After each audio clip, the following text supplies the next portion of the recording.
कि अगर हम बीजेपी को वोट दिए हैं और बीजेपी की सरकार ही आकर के मेरी नौकरी छीन ले तो हमारी स्थिति क्या हो जाएगी? ना हम घर के रहेंगे ना घाट के। किसको जाकर के ये दर्द बताएंगे? पब्लिक को मालूम नहीं है कि एनपीए क्या होता है। बताइए ना, हम पीएचडी कर लिए हैं तब हमको अब जाकर के पता चला है कि एनपीए का फुल फॉर्म क्या होता है। आपको मैं कहता हूं, आप एक दिन इस पे सर्वे करा लीजिए। जितना कस्टमर आपके काउंटर पे आए सबसे एक सवाल पूछिए, अच्छा बताइए एनपीए क्या होता है। देखिए आपको कितना लोग इसका जवाब देता है। नॉन परफॉर्मिंग एसेट्स, ऐसी अंग्रेजी बोलने में जी टेढ़ा करना पड़े तब पर भी जाकर के उसका असली मतलब समझ में नहीं आए। और गूगल पे जाकर के problems of banking sector in India जब आप टाइप करेंगे तो जो आर्टिकल सबसे ऊपर आएगा इकोनॉमिक टाइम्स का, उसमें 9 कारण दिखाए गए हैं। और उसमें पहला कारण क्या बताया गया है? पहला कारण यह बताया गया है कि रूरल एरियाज के जो ब्रांचेज हैं वो ठीक से परफॉर्म नहीं कर रहे हैं, इस वजह से बैंकिंग सेक्टर को घाटा हो रहा है। दूसरा कारण उसमें बताया गया है कि रिफंड नहीं होता है। जो लोग लोन लेते हैं वो रिफंड नहीं करते हैं। कौन रिफंड नहीं करता है? बड़ा एकदम हाईलाइट करके लिखा हुआ है। तो किसान रिफंड नहीं करते हैं। अब आप बताइए, आप सब बैंक कर्मी हैं, ईमानदारी से बताइए, बैंक का पैसा सबसे ज्यादा कौन चुराता है? किसान चुराता है। किसान चुराता है कि कॉर्पोरेट चुराता है? कॉर्पोरेट चुराता है ना। और कॉर्पोरेट के साथ तो नेताजी फोटो खिंचवाते हैं मुस्कुराते हुए, सेल्फी विथ कॉर्पोरेट। नहीं तो कॉर्पोरेट से पैसा बैंक कर्मी कैसे वसूल लेंगे? हमको बताइए। अगर लोकल एरिया का एमपी लोकल एरिया के ठेकेदार के साथ फोटो खिंचाएगा, मैनेजर बाबू का हिम्मत है कि उससे उसका गाड़ी उसके घर पर से खींच के ले आएंगे? है हिम्मत? ये है आपकी स्थिति। और ये जो स्थिति है, इस स्थिति पे आप कब तक चुप रहेंगे? जितना दिन आप चुप रहेंगे उतनी जल्दी आपके पैर के नीचे से जमीन खिसकती चली जाएगी। आप सब लोग जानते हैं, मुझे यूथ के तौर पे यहां बुलाया गया है, लेकिन हमारा जो जनरेशन है उसने तो AIBA बनाया नहीं है, बैंकों का यूनियन तो उसने बनाया नहीं है। कभी कभी जो है बुढ़ापे में जाके कहेंगे कि आ जाओ यूनियन का मेंबर बन जाओ, तो कहेगा चंदा लेने के लिए आए हैं। क्यों जरूरी है यूनियन? क्यों जरूरी है यूनाइट होना? क्यों जरूरी है हड़ताल करना? एक बात सोच करके बताइए। इतनी वाहवाही सरकार ने ली, इतना पीठ थपथपाया, 2 दिन के लिए अगर बैंक कर्मी हड़ताल कर देते तो सरकार का सारा ढोल फट जाता, सारा नोटबंदी का सच्चाई रोड पे आ जाता। कोई उलझुलूल फैसला सरकार लेती है, बैंक कर्मी पूरी ईमानदारी से उसको लागू करता है, बदले में उसको लोगों से क्या मिलता है? कि बैंक कर्मी कामचोर होता है। बताइए, असल जो उसका प्रॉब्लम है कि किस वर्किंग कंडीशन में वो काम कर रहा है। माने हम क्या क्या बोले बैंक का आपको? मेरे घर के आसपास बैंक है, हम देखते हैं। जिस मकान में बैंक को रेंट किया जाता है, जनरेटर लगाया जाता है, मकान मालिक रात को बैंक के जनरेटर से डीजल निकाल लेता है। बोलिए ये सब होता है कि नहीं होता है? हम इसी समाज में पले बढ़े हैं और यही हमारा और आपका नाता है। यही हमारा और जो आपका नाता है, उसी बेसिस पे हम आज आपके बीच खड़े हैं। और यह जो सच्चाई है, इस सच्चाई को जब आप जानते हैं, हम जानते हैं, तो मैं समझता हूं कि आपको और हमको अलग अलग होने की जरूरत नहीं है। आपको और हमको एकजुट होने की जरूरत है, इकट्ठा होने की जरूरत है अपने हक और अधिकार के लिए। अब सवाल यह है कि अपने हक और अधिकार के लिए आप और हम इकट्ठा हो जाएंगे तो सरकार को दिक्कत नहीं होगी। सरकार किसी नीति पे कितना भी वाहवाही लूट ले, अगर रेल कर्मी एक दिन रेल का हड़ताल कर दें, बैंक कर्मी एक दिन बैंक का हड़ताल कर दें, किसान कहे कि हम आज टमाटर नहीं उगाएंगे, मशरूम नहीं उगाएंगे, तो प्रधानमंत्री क्या खाएंगे? इस देश को, समाज को चलाता मजदूर है। बदले में क्या मांग रहा है? बदले में कुछ नहीं मांग रहा है। वो कह रहा है कि हमको एक डिग्निफाइड लाइफ दीजिए। क्या बैंक कर्मियों के ऊपर जो मिनिमम आवर है 8 घंटा काम करने का, वो नियम लागू नहीं होता है? बताइए, जब तक बैंक का पूरा हिसाब नहीं हो जाए, बैंक कर्मी बैंक छोड़ करके नहीं जा सकते हैं। रोज का रोज उनको हिसाब करना है। ऐसा नहीं होगा कि 2 तारीख का हिसाब 3 तारीख को करेंगे। 2 तारीख का खाता उनको 2 तारीख को ही बंद करके जाना पड़ेगा, 3 तारीख को नया खाता खुलेगा। यह जो वर्किंग कंडीशन है उनका, उस वर्किंग कंडीशन में जो वो काम करते हैं, उस काम के एवज में उनको कुछ नहीं मिलता है। और बार बार इस बात का ढोल पीटा जा रहा है कि पब्लिक सेक्टर बैंक घाटे में जा रही है। पब्लिक सेक्टर बैंक घाटे में क्यों जा रही है? पब्लिक सेक्टर बैंक घाटे में इसलिए जा रही है कि जो सरकार के दोस्त हैं, सरकार के जो दोस्त हैं, वो बैंक का पैसा ले लेते हैं और जो है फर्जी कागज जमा करके कौन मांगेगा? अगर हम किसान हैं, हम केसीसी कराने के लिए गए हैं तो हमारा आप खाता खेसरा मांग लीजिएगा। अगर हम बहुत बड़का ठेकेदार हैं तब हम दिखा देंगे कागज पे कि हमको जो है 1000 करोड़ का ट्रांजैक्शन हुआ है। 2-4 गो रिश्तेदार को फोन करेंगे, कहेंगे कि 300 करोड़ तुम डाल दो, 200 करोड़ तुम डाल दो, 500 करोड़ का ट्रांजैक्शन हुआ है, 500 करोड़ का मान लीजिए हम पैसा उठा लिए। 500 करोड़ का एसेट्स है ही नहीं, 500 करोड़ जो है बैंक रिकवरी नहीं कर सकती है। और जब बैंक का जो टोटल पूंजी है, जो कैपिटल है, वो लगातार कम होने लगेगा तो सरकार कहेगी कि बैंक घाटे में जा रही है। सबसे पहली बात 2-3 चीज को क्लियर करना चाहिए। पहला, कि बैंकों का राष्ट्रीयकरण क्यों किया गया? बैंकों का राष्ट्रीयकरण मुनाफा कमाने के लिए किया गया था। तो मुनाफा तो महाजन भी कमा रहा था। जब देश में महाजनी व्यवस्था थी तो क्या महाजन को मुनाफा नहीं हो रहा था? हो रहा था ना भाई। बैंक से महंगा लोन देता था, ज्यादा इंटरेस्ट रेट पे लोन देता था, लेकिन सिस्टम तो चल रहा था ना। राष्ट्रीयकरण करने का मूल उद्देश्य क्या था? राष्ट्रीयकरण करने का मूल उद्देश्य यह था कि पब्लिक का पैसा डूबे नहीं। और मैं आपको याद दिला देता हूं, आप सब सीनियर लोग हैं, एगो बैंक था JBG, याद है? उससे पहले एक बैंक था पियरलेस, उससे पहले एक बैंक था हेलियस। ये सब पैसा लेकर के फरार हो गया। वो हेलियस का जो CEO था, वो था CEO बैंक का, और सिनेमा बना रहा था बंबई जाकर के, पब्लिक का पैसा लूट रहा था। यह पब्लिक का पैसा ना लूटा जाए, पब्लिक का पैसा का जिम्मेवारी सरकार ले, इसीलिए बैंकों का राष्ट्रीयकरण किया गया। मूल उद्देश्य तो यही था कि बैंक कर्मी जो सर्विस देते हैं तो उनको सर्विस देने के चलते एक डिग्निफाइड लाइफ प्रोवाइड किया जाएगा, और जो सर्विस लेने वाले लोग हैं उनको इस बात की श्योरिटी होगी कि उनका पैसा डूबेगा नहीं। तब लोग कहता था बैंक में पैसा जमा करने से पहले कि सरकारी बैंक है कि निजी बैंक है, तो लोग कहता था सरकारी बैंक है। तो लोग ये समझते थे कि सरकार जिम्मेवार है, बैंक भाग नहीं सकती है क्योंकि ये सरकारी बैंक है। अब जब सरकार ही कह रही है कि बैंकों का अब सरकारीकरण नहीं निजीकरण कर दिया जाए, तो उस पूरे के पूरे कॉन्सेप्ट को बदल दिया गया है। और आप हमको सोच करके बताइए कि ये कैसा राष्ट्रवाद है? खुद इस पे विचार करके बताइए। और फिर आपको अगर लगे कि हम देशद्रोही हैं तो आपको मुबारक हो। ये कैसा राष्ट्रवाद है कि राष्ट्रीय बैंकों का निजीकरण किया जा रहा है, राष्ट्रीय कंपनियों को बेचा जा रहा है। ये कैसा राष्ट्रवाद है? ये राष्ट्रवाद नहीं है, ये लूटवाद है, लूटवाद। और ये लूटवाद चलता कैसा है, इस बात को समझ लीजिए।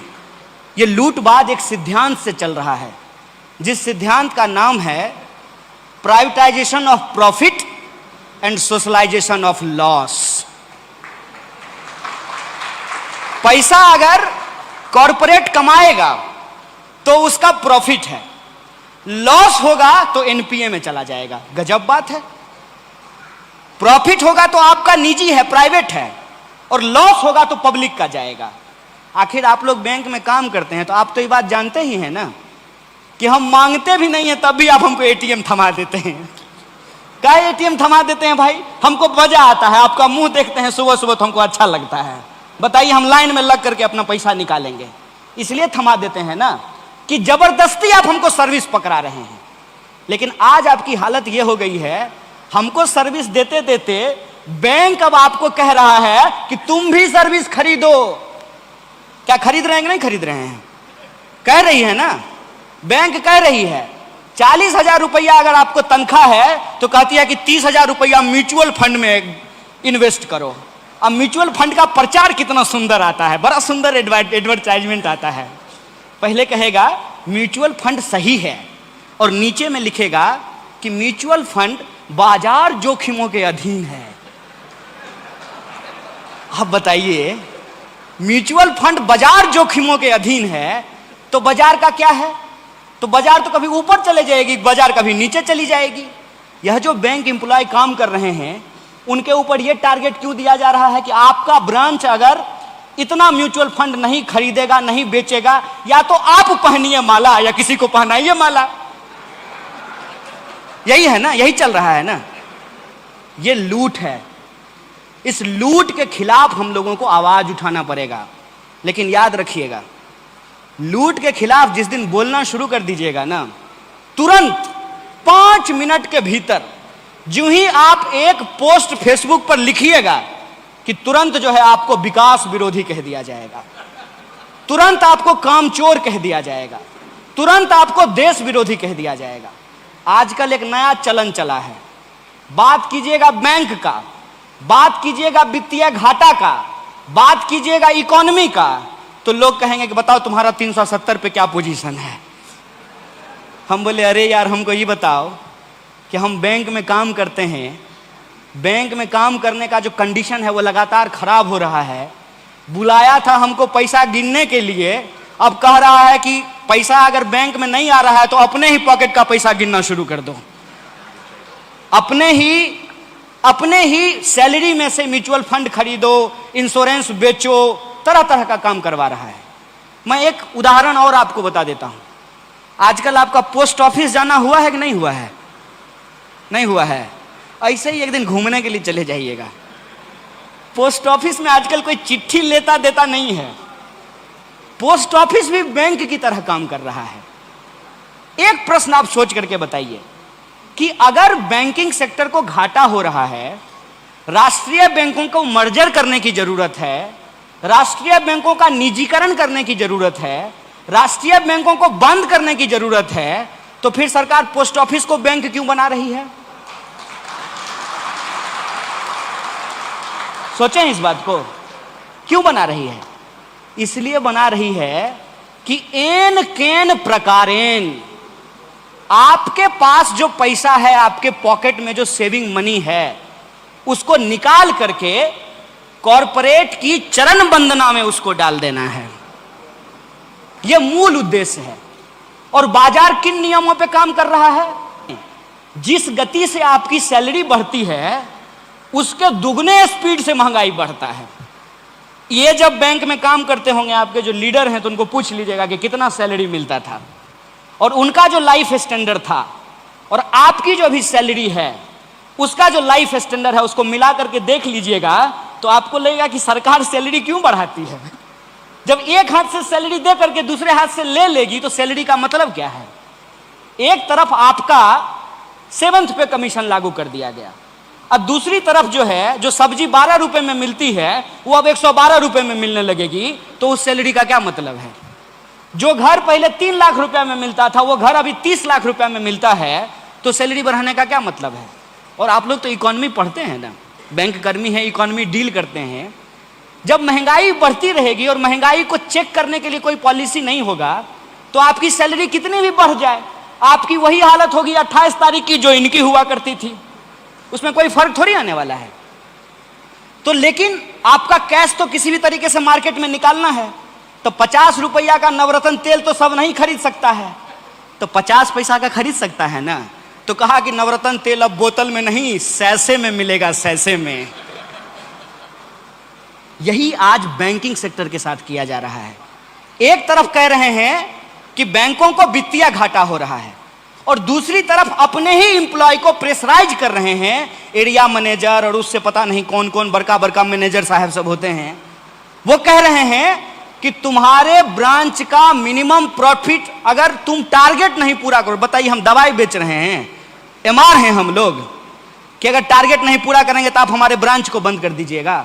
अब बेचारा मान लीजिए मैनेजर हैं यहाँ पे, सपोज कीजिए कि कहीं किसी ब्रांच में हम मैनेजर हैं हमारा जो प्रॉफिट है, जो टारगेट दिया है हमारा एरिया मैनेजर, वो टारगेट हम नहीं पूरा करेंगे, तो कहेगा कि मर्जर कर देंगे शाखा का। तो उसको लगेगा कि अगर शाखा का मर्जर हो जाए तो वहाँ हेड के शेयर बना करके भेज देगा, तो हमारा मैनेजरी चला जाएगा। तू क्या कह रहा है कि क्लर्क सबको कहता है कि सुनो, किसी को म्यूचुअल फंड बेचो, किसी को इंश्योरेंस बेचो, किसी भी तरीके से लोन दो। असल मूल बात यह है कि आज हमारी अर्थव्यवस्था क्राइसिस में है, और अर्थव्यवस्था जब क्राइसिस में होगी, स्वाभाविक रूप से बैंकिंग पे उसका एक असर पड़ेगा।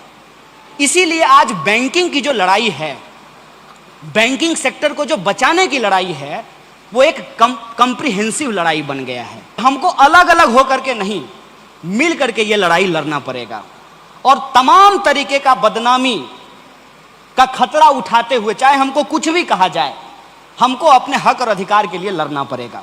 और इस तर्क से लड़ना पड़ेगा। मैं आपको एक मजबूत तर्क बता रहा हूं। इस तर्क से लड़ना पड़ेगा कि इस देश में जब प्रधानमंत्री सरकारी होना चाहिए, राष्ट्रपति सरकारी होना चाहिए, पार्लियामेंट सरकारी होना चाहिए, पार्लियामेंट के जो सांसद हैं उनका चढ़ने वाला जो गाड़ी है, उसका जो ड्राइवर है वो सरकारी होना चाहिए, तो फिर बैंक क्यों नहीं सरकारी होना चाहिए, स्कूल क्यों नहीं सरकारी होना चाहिए, अस्पताल क्यों नहीं सरकारी होना चाहिए? ये सिंपल सी बात है।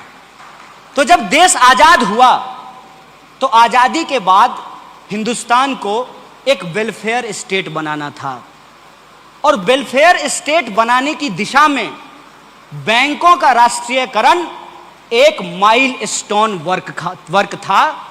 और इस काम को आपके यूनियन के लीडर ने तत्कालीन प्रधानमंत्री इंदिरा गांधी से मिलकर के बैंकों के राष्ट्रीयकरण करने का काम किया था। आप सिंपल सी यह बात समझ लीजिए कि आज अगर बैंकों को डीनेशनलाइज किया जा रहा है एक नेशनलिस्ट गवर्नमेंट के द्वारा, तो आप यह समझ लीजिएगा कि सरकार और स्टेट वेलफेयर के प्रोग्राम को छोड़ रही है, और वेलफेयर के प्रोग्राम को छोड़ने की दिशा में यह सबसे ज्यादा जरूरी है कि ऑर्गेनाइज सेक्टर को अनऑर्गेनाइज्ड कैसे किया जाए। और आप जानते हैं कि हमारी इकोनॉमी आज जितना फॉर्मल है उससे ज्यादा इनफॉर्मल है। जितना एम्प्लॉयमेंट ऑर्गेनाइज सेक्टर में है उससे ज्यादा एम्प्लॉयमेंट अनऑर्गेनाइज सेक्टर में है। और ऑर्गेनाइज सेक्टर को यदि डिसमेंटल करना हो तो सबसे पहला हमला किस पे होगा? बैंक पर। सबसे दूसरा हमला किस पर होगा? रेलवे पर। तीसरा हमला किस पर होगा? दूसरे तरह के जो पब्लिक इंस्टीट्यूशन है उसके ऊपर।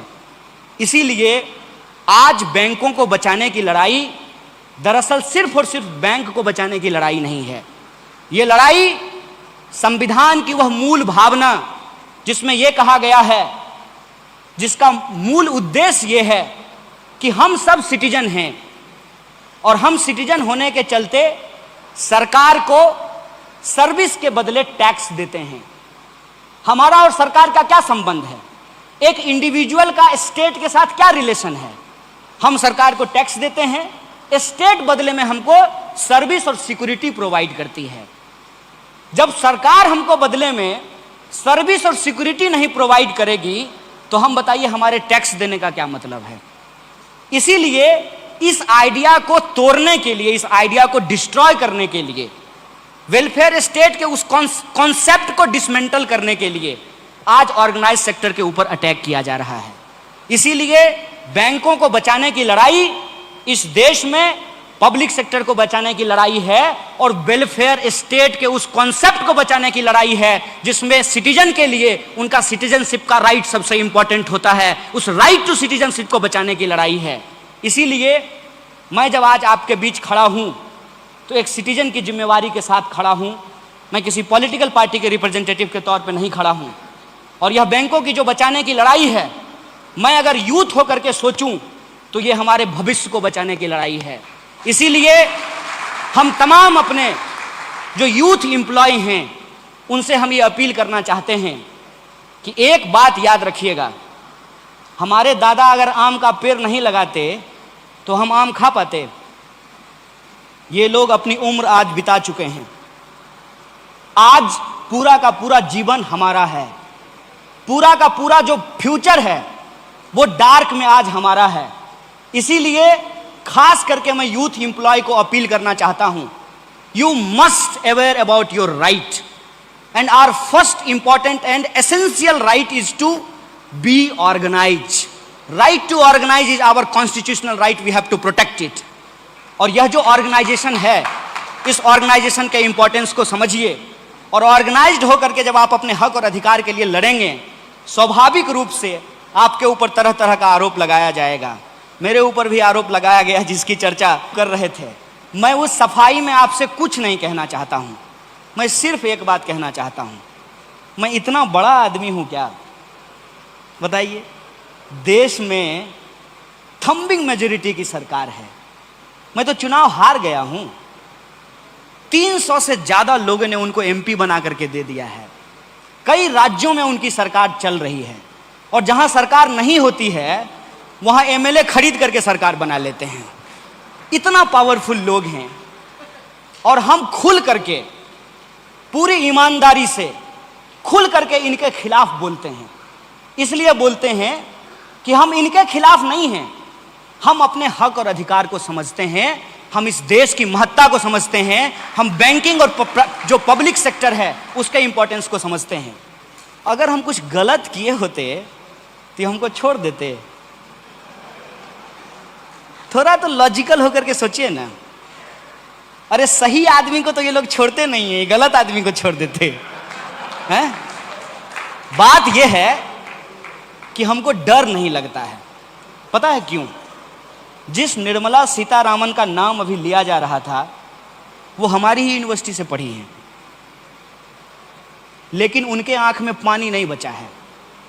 अगर उनके आंख में पानी बचा होता तो उनको यह पता होता कि एचएल परवाना नाम से जो फेलोशिप दिया जा रहा है वो उनकी यूनिवर्सिटी को दिया जा रहा है.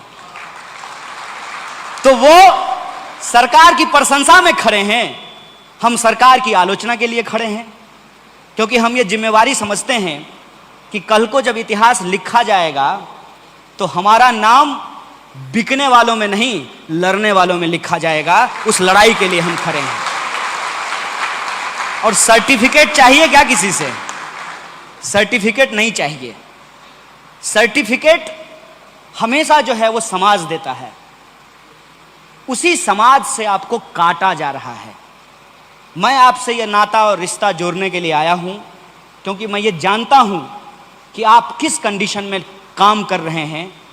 उस काम को करते हुए अब आपको अपने लिए और अपने आने वाली पीढ़ी के लिए, नहीं कहते हैं एक्स्ट्रा करिकुलम एक्टिविटी, उस एक्स्ट्रा करिकुलम एक्टिविटी में आपको लर्निंग की भी जिम्मेवारी अपने कंधे पे लेनी पड़ेगी.